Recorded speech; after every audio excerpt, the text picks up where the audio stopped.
అందరికీ నమస్కారం. ముఖ్యంగా ప్రెస్ సోదరులకి నమస్కారాలు తెలియజేసుకుంటూ, మరి తెలుగుదేశం పార్టీ రాష్ట్ర అధ్యక్షులుగా నన్ను నియమించినందుకు మా తెలుగుదేశం పార్టీ జాతీయ అధ్యక్షులు ముఖ్యమంత్రి అయినటువంటి చంద్రబాబు నాయుడు గారికి మనస్ఫూర్తిగా నేను ధన్యవాదాలు తెలియజేస్తూ, అలాగే మా యువ నాయకులు తెలుగుదేశం పార్టీ జాతీయ ప్రధాన కార్యదర్శి అలాగే హెచ్ఆర్డీ మినిస్టర్ అయినటువంటి లోకేష్ బాబు గారికి కూడా కృతజ్ఞతలు తెలియజేసుకుంటూ, అలాగే ఈరోజు ఈ పదవి నాకు వచ్చింది అంటే నాకు నిజంగా అంటే కీర్తిశేషులు నందమూరి తారక రామారావు గారు పెట్టినటువంటి పార్టీకి నాకు రాష్ట్ర అధ్యక్షులుగా రావడం అంటే నాకు నా పూర్వజన్మ సుకృతంగా నేను భావిస్తున్నా అని చెప్పి ఈ సందర్భంగా తెలియజేస్తున్నా. అలాగే ఆ రోజు మా యువ నాయకులు లోకేష్ బాబు గారు వచ్చి వారు ఆ ప్రమాణ స్వీకారం రోజు వారి దగ్గర ఉన్నారు. వారికి మరీ ప్రత్యేకంగా నేను ధన్యవాదాలు తెలియజేసుకుంటున్నా. వారితో పాటు మంత్రులు, ఎమ్మెల్యేలు, ఎమ్మెల్సీలు వీళ్ళందరూ కూడా రావడం జరిగింది. వారికి కూడా నేను ప్రత్యేకంగా ధన్యవాదాలు తెలియజేసుకుంటున్నాను. వీరితో పాటు నన్ను ఆశీర్వదించినటువంటి పార్టీ నేతలు, కార్యకర్తలు, సీనియర్స్ అందరికీ కూడా నేను ధన్యవాదాలు తెలియజేసుకుంటున్నాను. అలాగే ఈరోజు నాకు ఈ రాష్ట్రంలో ఒక గౌరవం కల్పించినటువంటి మా తెలుగుదేశం పార్టీ నాయకులు, ముఖ్యంగా గాజువాక ప్రజానికం అత్యంత మెజారిటీ ఇచ్చి నాకు మన రాష్ట్రంలో గుర్తింపు తెచ్చినందుకు నేను నా గాజువాక ప్రజానికానికి అందరికీ కూడా రుణపడి ఉంటానని చెప్పేసి ఈ సందర్భంగా తెలియజేస్తున్నా. అలాగే తెలుగుదేశం పార్టీ అంటేనే ఒక పవిత్రమైనటువంటి ఆలోచనతో పెట్టినటువంటి పార్టీ. ఈ పార్టీలో ఉండడం అంటే నిజంగా చాలా గొప్పగా భావిస్తామని కూడా ఈ సందర్భంగా తెలియజేస్తున్నా. అలాగే ఈరోజు మరి ముఖ్యమంత్రిగా చంద్రబాబు నాయుడు గారు వారు ప్రమాణ స్వీకారం చేసిన తర్వాత అంటే ఎలక్షన్లో ఇచ్చినటువంటి మాట ప్రకారంగా కూడా వారు ఏవైతే హామీలు ఇచ్చారో హామీలన్నీ నెరవేర్చేయాలన్న ఒక ఉద్దేశంతో ఈరోజు ఒక్కమారుగా 1000 రూపాయలు పెన్షన్ మీద పెంచడం జరిగింది. అంటే గత ప్రభుత్వం తీసుకుంటే మేము 1000 రూపాయలు పెంచడానికి వాళ్ళు సుమారు 5 సంవత్సరాలు తీసుకున్నారు, దపదపాలుగా పెంచుతూ.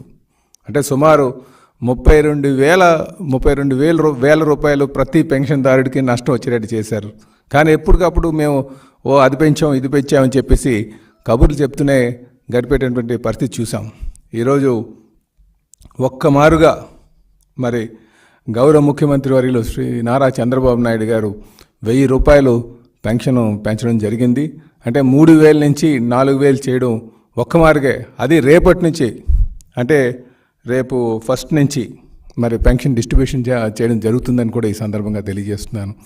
దీనికి చంద్రబాబు నాయుడు గారు రేపు 6 గంటలకే ఎన్టీఆర్ భరోసాని నామకరణం చేసి మరి 6 గంటలకే అక్కడ పెనుమాక విలేజ్లో తుళ్ళూరు మండలంలో వారు పెన్షన్ ఇవ్వడం జరుగుతుందని కూడా ఈ సందర్భంగా మీ ద్వారా ప్రధానికానికి తెలియజేస్తున్నాం సోదరులారా.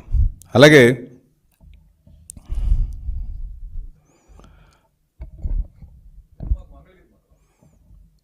తుళ్ళూరు మండలం అన్నారు, మంగళగిరి నియోజకవర్గం తుళ్ళూరు మండలం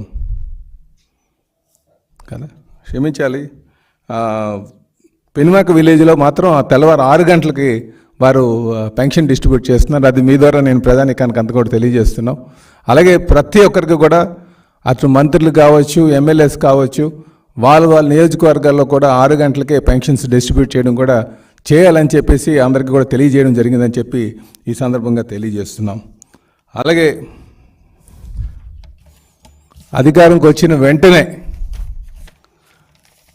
మేము ఆయన 5 మీద సంతకం పెట్టడం జరిగింది. అది హామీలు ఆ రోజు మా మేనిఫెస్టోలో పెట్టినటువంటి దాంట్లో భాగంగానే ముఖ్యంగా పేదలకు అన్నం పెట్టేటువంటి అన్నా క్యాంటీన్ల విషయం కావచ్చు, రేపు అన్నా క్యాంటీన్లన్నీ కూడా తెరిపించి పేదవాడికి పట్టెడు అన్నం దొరికేటట్టుగా చేయడం ఉద్దేశంగా అది ఫస్ట్ సంతకం పెట్టడం జరిగింది. అదే కాకుండా మెగా డిఎస్సి సుమారు 16,400 పోస్టులు నియామకాలు, ఉపాధ్యాయ నియామకాలు చేయడానికి దాని మీద కూడా సంతకం పెట్టడం జరిగింది.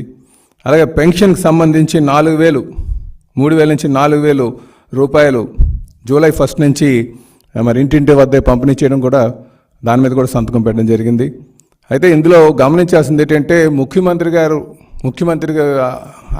అంటే మా ఎలక్షన్కి ముందే చంద్రబాబు నాయుడు గారు ఒక మాట చెప్పారు, మాకు ఏదైతే ఏరియర్స్ ఉందో ఆ ఏరియర్స్ని కూడా కలిపి పంచుతామని చెప్పేసి. అంటే ఏప్రిల్ 1 నుంచే మేము అధికారంకి వచ్చిన తర్వాత ఆ 3 నెలలకు కూడా ఏరియర్స్ 3,000 అంటే 1,000 రూపాయలు చెప్పిన మరి వృద్ధులకు పంచడానికి వారు నిర్ణయం తీసుకున్నారు. కనుక ఈ జూలై 1కి ఆ 4,000 అంటే 3,000 ప్లస్ ఇంకొక 4,000 కలిపి ఇవ్వడం జరుగుతుంది. అంటే సుమారు 7,000.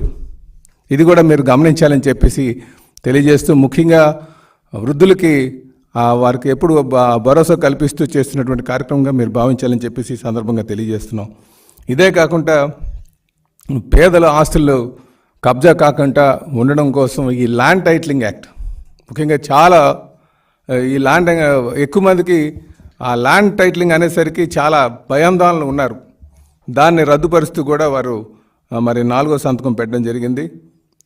తర్వాత 5వ సంతకం ఈ స్కిల్ డెవలప్మెంట్ సెన్సస్ అని చెప్పేసి దాని మీద 5వ సంతకం కూడా పెట్టడం జరిగిందని చెప్పి సందర్భంగా తెలియజేస్తున్నాం. అలాగే ఆయన వీటితో పాటు మరి పోలవరం అంటేనే జీవనాడి, ఆ జీవనాడికి సంబంధించి వారు అధికారం చేపట్టిన తర్వాత వారు వెళ్ళి అక్కడ సందర్శించడం, గడిచిన ఈ 5 సంవత్సరాలుగా ఏ విధంగా ఈ పోలవరాన్ని వీళ్ళు నీరు గార్చారు అన్న సంగతి మీ అందరికీ తెలిసిందే. సుమారు 70,000 కోట్ల నష్టం వచ్చేటట్టుగా వీళ్ళు ఈ 5 సంవత్సరాలు ఆ పోలవరం మీద చేసినటువంటి విధ్వంసాన్ని కూడా ప్రజలందరికీ గమనించాలని చెప్పేసి ఈ సందర్భంగా తెలియజేస్తున్నాం. అంటే ఏదైనా ప్రాజెక్టు పూర్తి స్థాయిలో నడుస్తున్నప్పుడు దానికి రివర్స్ టెండరింగ్ అని చెప్పేసి వాళ్ళు ఇష్టానుసారం చేస్తూ మొత్తం ప్రాజెక్ట్ అని నిర్వీర్యం చేసి, ముఖ్యంగా ఇక్కడ అందరూ కూడా గమనించాల్సినటువంటి విషయం ఏంటంటే పోలవరం నడకపోవడానికి కూడా కారణాలు కూడా గమనించాలి. వీళ్ళు పక్క రాష్ట్రాల ప్రయోజనాల కోసం చేస్తున్నటువంటి ఆ రోజు వాళ్ళు పక్క రాష్ట్రాలకి ప్రయోజనం చేకూర్చే విధంగా వ్యవహరించారనడానికి ఇదొక నిదర్శనం అని చెప్పేసి నేను తెలియజేస్తున్నాం. ఈరోజు పోలవరం దాని నదులు అనుసంధానం కూడా చేయకుండా మూలన పడేసినటువంటి పరిస్థితి మనం గత 5 సంవత్సరాలుగా చూసాం. మేము రేపు రాబోయే రోజుల్లో ఖచ్చితంగా పోలవరాన్ని పూర్తి స్థాయి నిర్మాణం చేసి రైతాంగాన్ని ఆదుకునేటువంటి పరిస్థితి చేస్తామని చెప్పేసి ఈ సందర్భంగా తెలియజేస్తున్నాం. ఇదే కాకుండా మరి 100 నియోజకవర్గాలకు ఒక కల్ప వృష్టిలాగా అమరావతిని తయారు చేయాలని ఒక ఆలోచనతో చంద్రబాబు నాయుడు గారు ఇక్కడ అమరావతి నిర్మాణం మీద దృష్టి సారించారు. కానీ వీళ్ళు అమరావతి మీద ఇష్టానుసారం గడిచిన 5 సంవత్సరాలుగా బురద జల్లి ఇది కేవలం ఏదో ఒక కులానికి సంబంధించినట్టుగా వీళ్ళు ప్రజల్లోకి తీసుకువెళ్ళి విశాఖపట్నాన్ని ఏదో రాజధాని చేస్తామని చెప్పేసి కళ్ళబోలు మాటలు చెప్పి ఆశల పలకలో వాళ్ళని కూర్చోబెట్టి మొత్తం విశాఖపట్నంలో దోపిడీలు చేసినటువంటి పరిస్థితి మీ అందరికీ తెలిసిందే. ఇది రేపు రాబోయే రోజుల్లో ఖచ్చితంగా అమరావతి పూర్తిస్థాయి నిర్మాణం చేసి, అలాగే విశాఖపట్నాన్ని ఆర్థిక రాజధాని చేసి, అలాగే ఇది విశాఖపట్నం అమరావతి చూసుకుంటే ఏదో ఒక కులానికి సంబంధించింది కాదు, ఇది ఇంకా ఎక్కువ మంది మైనారిటీస్ కావచ్చు, ఎస్సీ ఎస్టీ కావచ్చు, బీసీస్ కావచ్చు, వీళ్ళందరూ ఉన్నటువంటి ఈ ప్రాంతాన్ని పూర్తిస్థాయి నిర్మాణం చేసి మరి ప్రపంచంలో మేటైనటువంటి రాజధానిని చేపడతారని చెప్పి ఈ సందర్భంగా తెలియజేస్తున్నాం. అలాగే ఈరోజు మీరు మంత్రివర్గ విస్తరణలో కూడా మీరు ప్రయారిటీస్ చూస్తే ఎక్కువ మంది బీసీస్కి ఇచ్చినటువంటి పరిస్థితి కూడా మీరు గమనించాలని చెప్పేసి ఈ సందర్భంగా తెలియజేస్తున్నాం. ఇవే కాదు, అలాగే అధికారంలో కూడా ఒక టాప్ లెవెల్ పోస్టులు కూడా బీసీలకు ఇచ్చారనే సంగతి కూడా ఈ సందర్భంగా మేము ప్రజలకు తెలియజేస్తున్నాం. అంటే ముఖ్యమంత్రి గారు అలాగే తెలుగుదేశం పార్టీ బీసీసీకి మంచి ప్రాధాన్యత ఇస్తుందనడానికి ఇది ఒక నిదర్శనం అని చెప్పేసి ఈ సందర్భంగా తెలియజేస్తున్నాం. ఒకమారు మీరు చూసుకుంటే మంత్రివర్గంలో సుమారు 8 మందికి బీసీలకు ఇవ్వడం జరిగింది. అలాగే ఈరోజు ఈ రాష్ట్ర డీజీపీ తీసుకుంటే ఆయన బీసీ వర్గానికి సంబంధించినటువంటి వారే. అలాగే టీడీపీ క్షమించాలి టీటీడీ ఈవెన్ తీసుకున్నా సరే బీసీ సామాజిక వర్గం సంబంధించినటువంటి వారికి ఇచ్చారు. ఇదే కాకుండా సీఎం ఆఫీస్ స్పెషల్ కార్యదర్శి, సీఎం కార్యదర్శి అయినటువంటి రవిచంద్ర గారు కూడా బీసీకి సంబంధించినటువంటి వారే. ఈరోజు నన్ను తీసుకున్నా సరే ఈ రాష్ట్రానికి ఒక తెలుగుదేశం పార్టీ అధ్యక్షుడిగా, తెలుగుదేశం పార్టీ రాష్ట్ర అధ్యక్షుడిగా ఒక బీసీని నియమించారంటే చంద్రబాబు నాయుడు గారికి బీసీల పట్ల ఎంత ప్రేమనురాగాలు ఉన్నామనే సంగతి ప్రతి ఒక్కరు కూడా గమనించాలని చెప్పేసి ఈ సందర్భంగా తెలియజేస్తున్నాను. ఖచ్చితంగా ఒక బీసీగా నన్ను నియమించినందుకు గాను బీసీ వర్గానికి ఒక వన్నె తెచ్చేటట్టుగా నేను ముందుకు వెళ్తానని చెప్పేసి ఆయన నమ్మకాన్ని చేకూర్చుకునే విధంగా ముందుకు వెళ్తానని చెప్పి కూడా ఈ సందర్భంగా తెలియజేస్తున్నాం. అలాగే ఈరోజు మీరు చూసుకుంటే చంద్రబాబు నాయుడు గారిని, ముఖ్యమంత్రి గారిని ఎక్కువ మంది కలవడానికి పార్టీ కార్యాలయానికి వస్తున్నారు. సో ఆ ఎక్కువ మంది వస్తున్నారు కనుక వాళ్ళని మంచిగా హ్యాండిల్ చేయాలని ఒక ఆలోచనతో ఈరోజు మేము ఒక ఫోన్ నెంబర్ని ఇక్కడ ఉంచుతున్నాం. అంటే ఎక్కువ మంది గడిచిన 2 వారాల నుంచి మాకు వచ్చినటువంటి ఎక్స్పీరియన్స్ ఏంటంటే నేరుగా ఎక్కువ మంది వచ్చి కొంచెం ఆయనతో ఫోటోలు తీసుకుందాం అనుకుంటున్నారో లేకపోతే యువత అనేది ఎక్కువ మంది వస్తున్నారు ఆయన చూడడానికి. సో వీటితో పాటు కొంచెం జెన్యూన్ ఇష్యూస్ మీద వచ్చినటువంటి వారు కొంచెం ఇబ్బంది పడేటువంటి పరిస్థితి ఉంది. కనుక ఇది జెన్యూన్ ఇష్యూస్ మీద ఉన్నటువంటి వారికి ఎటువంటి ఇబ్బంది కలగకుండా ఉండడం కోసం మేము ఒక నంబరు, టోల్ ఫ్రీ నంబరు ఏర్పాటు చేస్తున్నాం. ఆ నంబర్ ద్వారా మరి మాకు ముందుగానే ఇంటిమేట్ చేస్తే, పార్టీ హౌస్లో ఉంటుంది ఆ నంబర్ ద్వారా మీరు ఇంటిమేట్ చేస్తే వారికి మేము ప్రయారిటీ కల్పించి వారికి మేము సీఎం గారిని కలిసేటట్టుగా చేస్తామని చెప్పేసి ఈ సందర్భంగా తెలియజేస్తున్నాం. ఈ నంబరు దయచేసి మా ఆఫీస్లో ఉంటుంది. అలాగే మేము తెలియజేస్తున్నాం 7306299999. దయచేసి ఈ నంబరు అందరూ కూడా నోట్ చేసుకోగలిగితే ఎవరైనా సరే ఈ నంబర్ కానీ ఇంటిమేట్ చేస్తే ఆ నంబరు ద్వారా మేము ఇక్కడ గ్రీవెన్స్ నోట్ చేసి వాళ్ళకి టైం స్లాట్ అంటే ముఖ్యంగా వారి కోసం ప్రయారిటైజ్ చేస్తాం. ఎందుకంటే ఆ రోజు వచ్చిన వాళ్ళు చాలా వేల సంఖ్యలో వస్తున్నారు కనుక. అలాగే 500 మందికి ఈ గ్రీవెన్స్ని లిమిట్ చేద్దాం ఫస్ట్ విడతలో అన్న ఆలోచన కూడా వచ్చామని చెప్పేసి ఈ సందర్భంగా తెలియజేస్తున్నాం. అలాగే మేము దయచేసి ఇబ్బంది ఉన్నటువంటి వారు, అలాగే స్థానికంగా ఎమ్మెల్యేస్ ఎవరైనా కలకపోతే వారు నేరుగా ముఖ్యమంత్రి గారి ఆఫీస్కి వస్తే బాగుంటుంది అనేది మా ఉద్దేశం.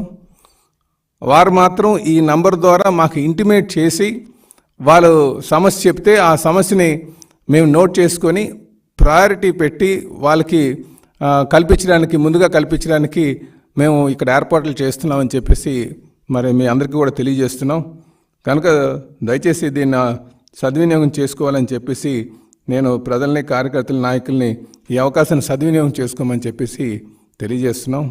అలాగే మరొకసారి ఈ నంబర్ నోట్ చేసుకోవాల్సిందిగా కోరుచున్నా. 7306299999.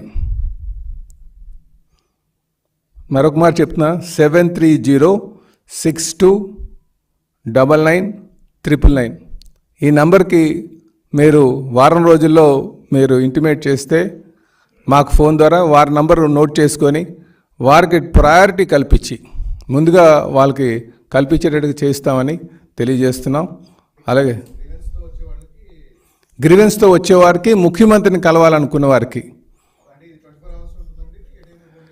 ఇది జనరల్గా ఆఫీస్ టైంలోనే పెడుతున్నాం.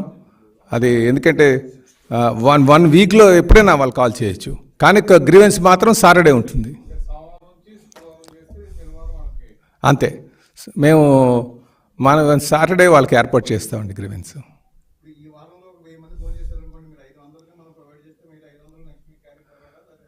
అంటే వీలుంటే అందరినీ కలపడానికే ట్రై చేస్తామండి. ఎందుకంటే ఇక్కడ ఏమవుతుందంటే ఎక్కువ మంది ఫోటోలు తీసుకోవడానికి యువత వస్తున్నారు, ఎక్కువగా గ్రూపులుగా వస్తున్నారు.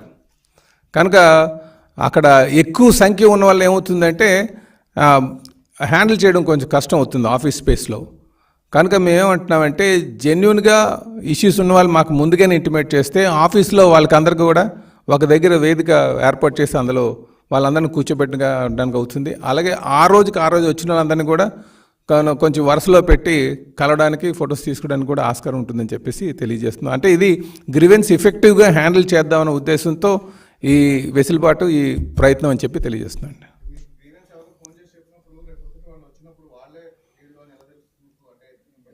వాళ్ళ నంబరు, వాళ్ళ ఆధార్ డీటెయిల్స్ తీసుకుని ముందు కేసు డీటెయిల్స్, లేకపోతే వాళ్ళు ఏమైనా ఉంటే కొంచెం పంపించండి అని చెప్పి పోస్టల్ ద్వారా వాళ్ళు ఏమైనా ఉంటే అవి పంపించమండం కానీ ఏముంటాయి కదండి, నోట్ చేసుకుంటాం. ఖచ్చితంగా కొంచెం ఆ గ్రీవెన్స్ అనేది ఆ ఫోన్ది ఎఫెక్టివ్గా హ్యాండిల్ చేస్తాను.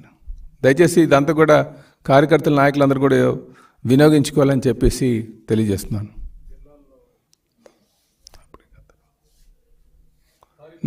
నమస్కారం అండి.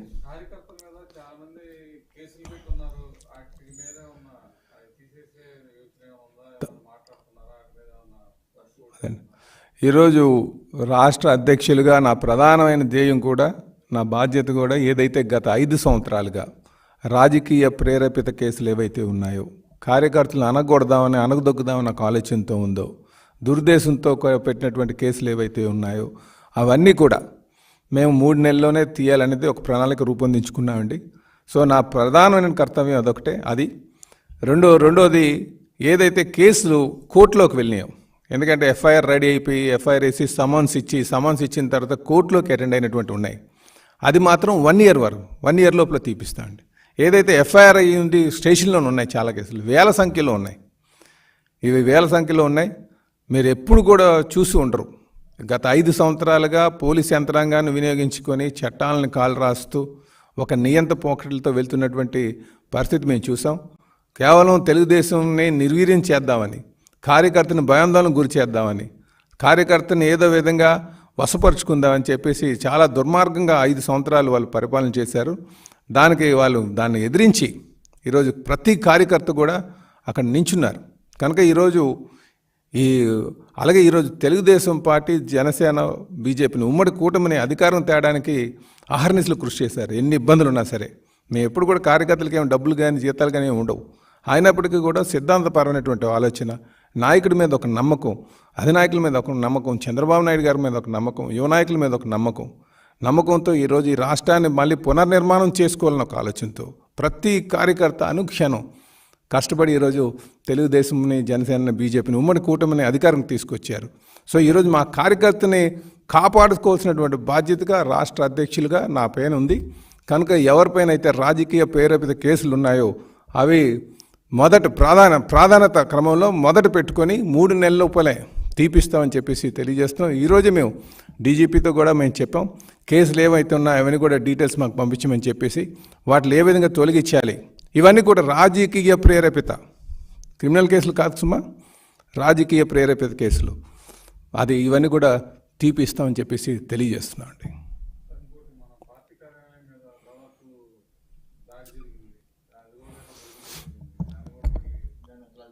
మేము